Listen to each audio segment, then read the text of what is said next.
इनकी सबसे पहली बात तो ये है कि इन दोनों टाइप्स के सारे एग्जाम्पल या तो सेल्फ है या उनके लास्ट में सेल्फ आता है। इन्हें पहचानने का सीधा तरीका, अब सेल्फ या सेल्फ वाला वर्ड अगर वर्ब के साथ आए तो वो रिफ्लेक्सिव होता है,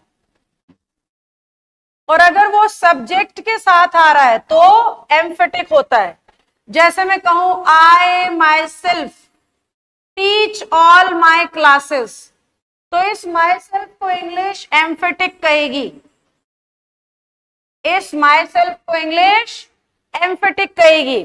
लेकिन अगर सेंटेंस बनाया जाए शी हैंग्ड हर सेल्फ, क्या सेंटेंस बनाया, शी हैंग्ड हर सेल्फ, तो ध्यान से देखो हैंग जो है यहाँ पे वर्ब है, और वर्ब के साथ जब ये शब्द आते हैं तो ये रिफ्लेक्सिव होते हैं।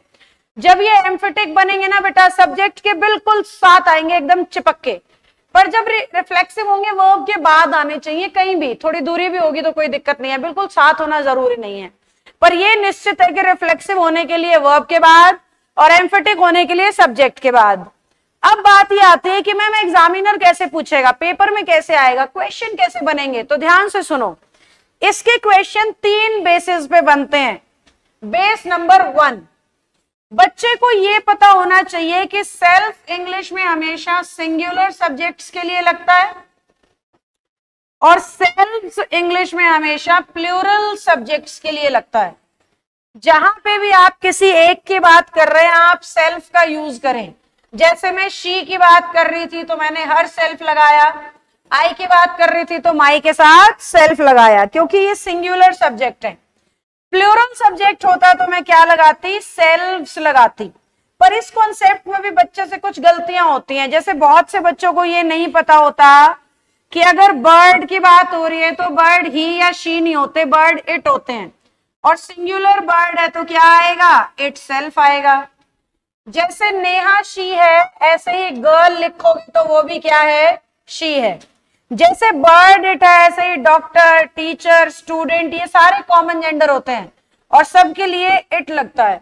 कॉमन जेंडर क्या होता है, ऐसी चीजों का नाम जिन्हें देख के ये पता ना लगे कि बात मेल की हो रही है या फीमेल की, उन्हें कॉमन जेंडर्स कहा जाता है।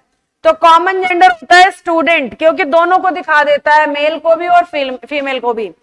टीचर कॉमन जेंडर होता है, मेल को भी दिखा देता है और फीमेल को भी। तो जहां पे भी आप यूज करें कॉमन जेंडर आप इट से लगाएं।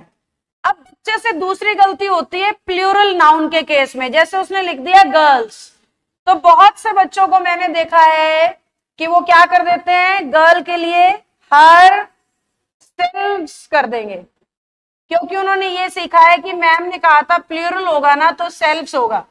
बिल्कुल सेल्फ्स होगा, पर हर का भी तो प्लूरल होगा, और हर का प्लूरल होता है देयर।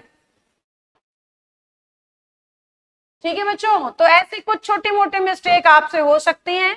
अगर आप क्वेश्चन को ध्यान से करोगे तो ये टाइप बहुत आसान है कि सेल्फ वहां लगाओ जहां सब्जेक्ट सिंगुलर, सेल्फ्स वहां लगाओ जहां सब्जेक्ट प्लूरल। से खत्म होते हैं या सेल्फ से, जितने भी एग्जाम्पल्स हैं या तो उनके लास्ट में सेल्फ आता